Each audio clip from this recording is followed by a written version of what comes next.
ಹಣ ಯಾಕೆ ಬಿಡುಗಡೆ ಆಗಿದೆ, ತಾವು ಎಷ್ಟು ಹಣವನ್ನು ಈಗ ಹಾಕಿದ್ರೆ, ಮತ್ತೆ ಇದೇ ಮೊದಲ ಬಾರಿಗೆ ಅಂತ ಈ 15 ವರ್ಷದಲ್ಲಿ ತಾವು ಯಾವಾಗಾದ್ರೂ ಹಿಂದೆ ಹಣವನ್ನು ಹಾಕಿದ್ರ ಈ ಶಕ್ತಿಯೋತ್ಸವಕ್ಕೆ ಅಂತ? ಇಲ್ಲ ಸರ್, ನಮ್ಮ ದೇವಸ್ಥಾನದ ಚರಿತ್ರೆಯಲ್ಲೇ 800 ವರ್ಷದ ಇತಿಹಾಸದಲ್ಲೇ ಇದೆ ಮೊದಲನೇ ಬಾರಿ ನಾವು ಅರ್ಚಕರು ಚಾಕರಿದಾರರು ದುಡ್ಡು ಹಾಕಿ ಮಾಡ್ತಾ ಇರೋದು. ಇದ್ರವರೆಗೂ ₹1 ಹಣ ಬಿಡುಗಡೆ ಮಾಡಿಲ್ಲ ಅವರು. ಇವತ್ತು ಬರುತ್ತೆ ನಾಳೆ ಬರುತ್ತೆ ಅಂತ ಇದ್ದಾರೆ. ಯಾಕಂದ್ರೆ ನಾವು ಇತಿಹಾಸ ಪ್ರಸಿದ್ಧ ಜಾತ್ರೆ ನಿಲ್ಬಾರ್ದು ಅಂದ್ಬಿಟ್ಟು ನಾವು ಕೈಯಿಂದ 3 ಅಧ್ಯಕ್ಷರು, ನಮ್ಮ ಸೂರ್ಯಣ್ಣ ಅವರು, ನಾವು 20 ಲಕ್ಷ ಹಾಕಿ ಕೈಯಿಂದ ಹಾಕಿ ಖರ್ಚು ಮಾಡಿದ್ವಿ ನೋಡಿ. ಇದ್ರ ತನಕ ₹1 ಕೊಟ್ಟಿಲ್ಲ. ಇಲ್ಲಿವರೆಗೂ ತಾವು ಎಷ್ಟು ಹಣವನ್ನು ಹಾಕಿದ್ರೆ ಯಾವ್ಯಾವದಕ್ಕೆಲ್ಲ ಖರ್ಚಾಗಿದೆ ಈಗ, ಮತ್ತೆ ತಾವು ಸಾಮಾನ್ಯವಾಗಿ ಈ ಹತ್ರ ಮಾತಾಡಿರ್ತೀರಾ, ಆಡಳಿತ ಅಧಿಕಾರಿಗಳಿಗೆ ಏನ್ ಹೇಳ್ತಿದ್ರೆ, ಯಾಕೆ ದುಡ್ಡನ್ನು ಬಿಡುಗಡೆ ಮಾಡ್ತಿಲ್ಲ ಇವರು ಏನ್ ಸರ್? ಇವತ್ತು ಬರುತ್ತೆ ನಾಳೆ ಬರುತ್ತೆ, BBMP ಇಂದ ಇನ್ನ ಚೆಕ್ ಬಂದಿಲ್ಲ ಅಂತ ಇದೇ ರೀತಿ ಹೇಳ್ಕೊಂಡು మరి 9 ದಿವಸದ ಅಲಂಕಾರ ನಾವು ಕೈಯಿಂದ ಹಾಕಿ, ನಾನು ಒಳಗಡೆ ಇದೆಲ್ಲ ಜವಾಬ್ದಾರಿ ನಾವು ತಗೊಂಡಿದ್ವಿ, ಹೊರಗಡೆ ಅಲಂಕಾರದ್ದೆಲ್ಲ ನಮ್ಮ ಸೂರ್ಯಣ್ಣ ಅವ್ರು ತಗೊಂಡಿದ್ರು.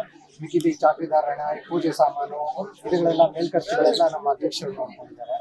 ಇದುವರೆಗೂ ನಾಳೆ ಬರುತ್ತೆ ಅಂತ ಹೇಳ್ಕೊಂಡೇ ಬಂದಿದ್ದಾರೆ ನೋಡಿ. ಇವತ್ತು ಜಾತ್ರೆ ಮುಗಿತಾ ಬಂತು, ಇದ್ರವರೆಗೂ ₹1 ಕೊಟ್ಟಿಲ್ಲ. ನಾನು 20 ಲಕ್ಷ ರೂಪಾಯಿ ಹಾಕಿದ್ದೆ. ಹೌದು ಮೇಡಮ್, ನೋಡಿ ನಮ್ಗೆ ಕೊಡ್ತಾ ಇರೋದು ಇವಾಗ, ಯಾಕಂದ್ರೆ BBMP ಆಫೀಸ್ ಇರೋದು ಬಂದು ದೇವಸ್ಥಾನದ ಜಾಗ ಅದನ್ನ ಅವರು ಲೀಸ್ ಅಂತ ಪಡೆದಿರ್ತಾರೆ 100 ವರ್ಷಕ್ಕೆ. ಅದಾದ್ಮೇಲೆ ಏನಾಯ್ತು, ಯಾರು ಬಿಡಿಸ್ಕೊಳಕ್ ಹೋಗಿಲ್ಲ. ಅಲ್ಲಿಂದ ಏನಾಯ್ತು ಅಂದ್ರೆ ಅವ್ರು ಅನುದಾನ ಕೊಡ್ತಾ ಬಂದ್ರು. ಆ ಜಾಗಕ್ಕೆ ಪರಿಹಾರದ ರೂಪದಲ್ಲಿ ತಾಯಿಗೆ ಸೇವೆ ಸಲ್ಲಿಸ್ತಾ ಬರ್ತಾ ಇದ್ದಾರೆ. ಅದನ್ನ ಇವ್ರು ತಡೆ ಹಿಡಿದು ಇವಾಗ ನೋಡಿ, ಅಧಿಕಾರಿಗಳು ಮುಜರಾಯಿಂದ ₹1 ಹಾಕಲ್ಲ ಅವರು.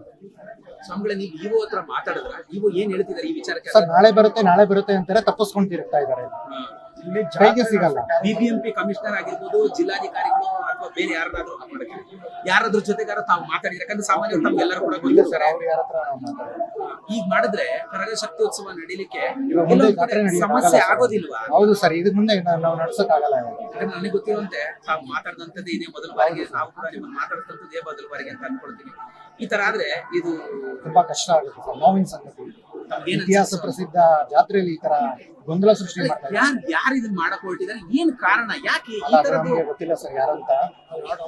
ಕಾಣದ ಕೈ ಹಿನ್ನೆಲೆ ಕೈಗಳು ಅಲ್ಲ, ಇಂಥ ಒಂದು ವಿಶ್ವವಿಖ್ಯಾತ ಕರಗದಲ್ಲಿ ಇವ್ರು ಯಾವ್ದೋ ರಾಜಕೀಯ ಮಾಡ್ಲಿಕ್ಕೆ ಇಲ್ಲ, ಏನೋ ಮಾಡ್ಲಿಕ್ಕೆ ಹೊರಟಂತವ್ರು ಯಾಕೆ ಇಷ್ಟೊಂದು ಮಾಡ್ತಾರೆ? ಈಗ ADC ಹೇಳ್ತಾ ಇರುವಂತದ್ದು, ಹಿಂದೆಯೂ ಕೂಡ ನಾವ್ ಯಾವತ್ತೂ ದುಡ್ಡನ್ನ ಬಿಡುಗಡೆ ಮಾಡಿಲ್ಲ, ಹಿಂದೆಯೂ ಕರಗವನ್ನು ನಡೆಸ್ತಾ ಇದ್ರು, ಆಮೇಲೆ ನಾವೇನೋ ಗುತ್ತಿಗೆಯನ್ನು ಕೊಟ್ಟಿದ್ವಿ, ಆಮೇಲೆ ಬಿಲ್ಲನ್ನ ಕೊಡ್ತಿದ್ವಿ.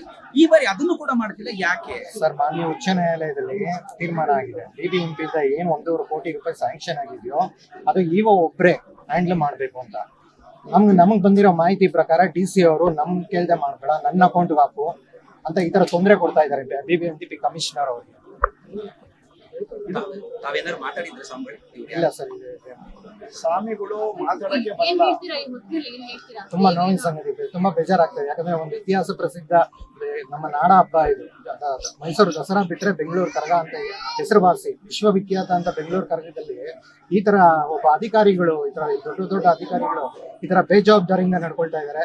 ಇದ್ರ ಬಗ್ಗೆ ಇಂಟ್ರೆಸ್ಟ್ ಇಲ್ಲ. ಒಬ್ಬ DC ಆಗಿ ಇದ್ರ ತನಕ ಇಲ್ಲಿ ಒಂದು ದೇವಸ್ಥಾನಕ್ಕೆ ಒಂದು ವಿಸಿಟ್ ಬಂದಿಲ್ಲ ನನಗೆ. ಮುಜರಾ ಇಲಾಖೆ ಯಾರು ಬರ್ತಿದಾರಾ, ನೋಡ್ಕೊಳ್ತಿದಾರಾ? ಇಲ್ಲ ಸರ್, ಕಾರ್ಯನಿರ್ವಾಹಕ ಅಧಿಕಾರಿಗಳು ಬರ್ತಾರೆ, ಅಮೌಂಟ್ ಕೇಳ್ತಾರೆ, ಓಡೋಗ್ತಾರೆ. ಈ ಕೆಲಸ ಆಗ್ಬೇಕು ಅಂತ ಹೇಳ್ತಾನೆ ಅವ್ರು ತಪ್ಪಿಸ್ಕೊಂಡು ತಿರುಗ್ತಾರೆ. ಏನಾದ್ರು ಹೇಳಿದ್ರ ಅವ್ರು, ಏನಾದ್ರು ಹೇಳ್ತಿದಾರ ಅಂತ? ನಮ್ಗೇನು ಹೇಳ್ತಾ ಇಲ್ಲ ಸರ್ ಅವ್ರು. ನಾಳೆ ಬರ್ತೀನಿ, ನಾಳೆ ಕೊಡ್ತೀನಿ, ಇವತ್ತು ಬರುತ್ತೆ. ಈಗ ದೇವಸ್ಥಾನದಲ್ಲಿ ಇರುವಂತವರೇ ಒಂದು ಹಣ ಮಾಡ್ತಿದ್ದಾರೆ ಅನ್ನೋ ರೀತಿಯಲ್ಲಿ ಅಧಿಕಾರಿಗಳು ಮಾತಾಡ್ತಾ ಇದ್ದಾರೆ. ಎಷ್ಟು ಅಂದ್ರೆ ದೇವಸ್ಥಾನದಲ್ಲಿ ಇಟ್ಕೊಂಡೆ ಹಣ ಮಾಡ್ತಾ ಇದ್ದಾರೆ ಅನ್ನೋ ರೀತಿಯಲ್ಲಿ ಅವ್ರು ಹೇಳ್ತಾ ಇದ್ದಾರೆ. ನಮ್ ಕಡೆಯಿಂದ ಎಲ್ಲ ಬಿಡುಗಡೆ ಆಗಿದೆ, ಯಾರು ADC ಅವರು ಹೇಳಿದ್ದು ಸರ್, ಮಾತಾಡುವಂತ ಸಂದರ್ಭದಲ್ಲಿ ಮೀಡಿಯಾಗಳು ಕೇಳಿದಂತ ಸಂದರ್ಭದಲ್ಲಿ, ಯಾಕೆ ನೀವು ಇನ್ನೂ ಹಣ ಬಿಡುಗಡೆ ಮಾಡಿಲ್ಲ ಅಂತ ಕೇಳಿದ್ರೆ, ಅವ್ರಿಗೆ ಯಾರು ಹಣವನ್ನ ಹಾಕ್ಲಿಕ್ಕೆ ಹೇಳಿದ್ದು, ನಾವೇ ಹಣವನ್ನ ಹಾಕ್ತೀವಿ ಅಥವಾ ನಾವೇನೋ ಗುತ್ತಿಗೆ ಕೊಟ್ಟಿದೀವಿ, ಆ ಗುತ್ತಿಗೆ ಅವ್ರು ನೋಡ್ಕೊಳ್ತಾರೆ, ಅದನ್ನೆಲ್ಲವೂ ಕೂಡ ಅವ್ರು ಯಾರು ಅಂತ ಕೇಳಿದ್ರು. ಸರ್, ಇದ್ರ ತನಕ ಬಂದು ಏನ್ ಕೆಲಸ ನೋಡಿದಾರೆ DC ಅವರಲ್ಲಿ? ಏನ್ ಸ್ಥಳ ಪರಿಶೀಲನೆ ಮಾಡಿದಾರ? ದೇವಸ್ಥಾನಕ್ಕೆ ಬಂದು ಒಂದು ವಿಸಿಟ್ ಕೊಟ್ಟಿದಾರ? ಆ ತಾಯಿ ದರ್ಶನ ಮಾಡಿದಾರ? ಆಫೀಸಲ್ಲಿ ಕುತ್ಕೊಂಡು ಅವರು ಅಲ್ಲಿಂದ ಮ್ಯಾನೇಜ್ ಮಾಡ್ತಾ ಇದಾರೆ. ನನ್ನ ಅಕೌಂಟ್ಗೆ ಹಾಕ್ಬೇಕು ₹1.25 ಕೋಟಿ ಇವರು ಖರ್ಚು ಮಾಡಬಾರ್ದು ಅಂತ ಉಚ್ಚ ನ್ಯಾಯಾಲಯದ ತೀರ್ಮಾನವನ್ನೇ ಧಿಕ್ಕರಿಸ್ತಾ ಇದ್ದಾರೆ ಇವರು.